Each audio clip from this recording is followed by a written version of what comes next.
With respect to Brexit, first of all, I think you've seen the markets settle down a little bit over the last couple of days. I didn't follow the markets today. But we're monitoring very carefully whether there's any systemic strains on the system. And so far, what you've seen is reactions in the market, stock prices, currencies, but I think the preparations that were done by central banks and finance ministers, our Treasury Secretary, indicate the degree to which the global economy, in the short run, will hold steady. I think there are some genuine longer-term concerns about global growth if, in fact, Brexit goes through and that freezes the possibilities of investment in Great Britain or in Europe as a whole. At a time when global growth rates were weak already, this doesn't help. And so when we attend the G20 summit in China later this year, one of the major topics, which is something that I've continually advocated for during the 7.5 years that I've been president, is we all have to look at what we can do to boost global demand, whether it's the United States adopting a more robust budget for infrastructure improvements and fixing water systems in Flint, Michigan, or repairing airports that are not as efficient as they should be, or rebuilding our power grid so that it can take advantage of clean energy. Whether it's Germany, a country with a surplus, doing more in terms of spending, or Europe as a whole, lifting some of the austerity constraints that have been placed on them, whether it's China shifting to more consumer-based, domestic-based growth strategy as opposed to trying to export its way out of problems. There are going to be a whole host of measures that all of us can take to fortify the global economy, and that should be a top priority of ours. With respect to the actual Brexit negotiations,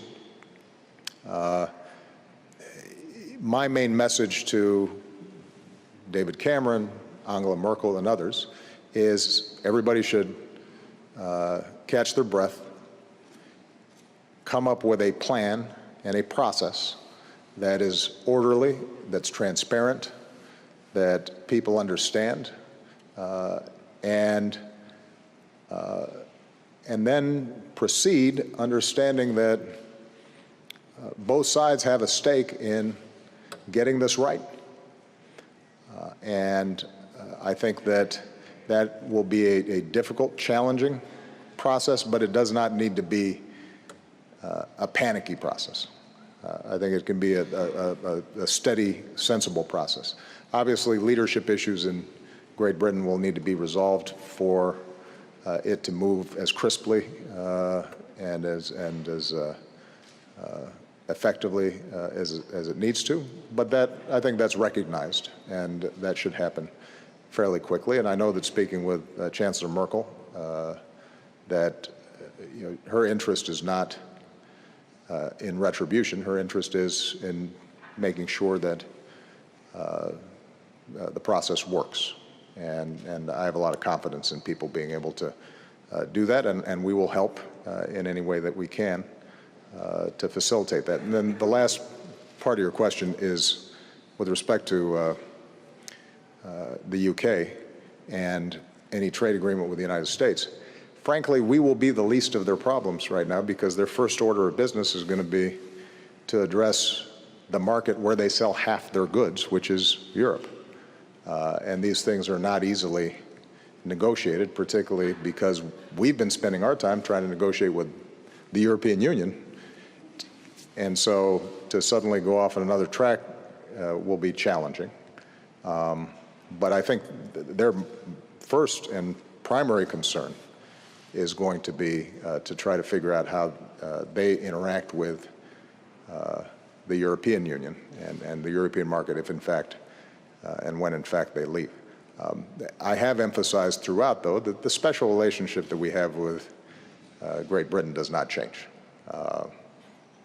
the ties of affection and family and language and institutions and culture and the business relationships that exist. Those are so deep and so long-lasting. The cooperation we have on security issues and on global challenges, those are so fundamental that our relationship with the UK fundamentally doesn't change. We are concerned that their absence from the European Union and the potential disruptions within Europe make it harder for us to solve some of the other challenges that have to be solved.